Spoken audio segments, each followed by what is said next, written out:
জুমার দিনের বিশেষ আমল। যে ব্যক্তি জুমার দিনে 6টি কাজ করবে, সে জুমার নামাজে যাওয়ার পথে প্রতি কদমে পা ফেলায় 1 বছরের নফল নামাজ ও 1 বছরের নফল রোজার সওয়াব পেয়ে যাবে।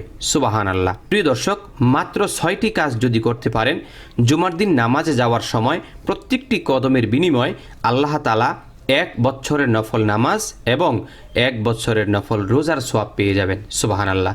প্রিয় দর্শক, এই 6টি কাজ কি? 6টি কাজ হলো: 1. জুমার নামাজের উদ্দেশ্যে ভালোভাবে গোসল করা। প্রিয় দর্শক, জুমার দিন গোসল করা এভাবেও সুন্নত, সুতরাং আমরা ভালো করে জুমার দিন গোসল করার চেষ্টা করব ইনশাল্লাহ।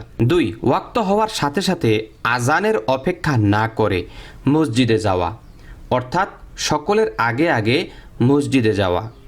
3. পায়ে হেঁটে মসজিদে যাওয়া। 4. ইমাম সাহেবের নিকট বসা, অর্থাৎ যতদূর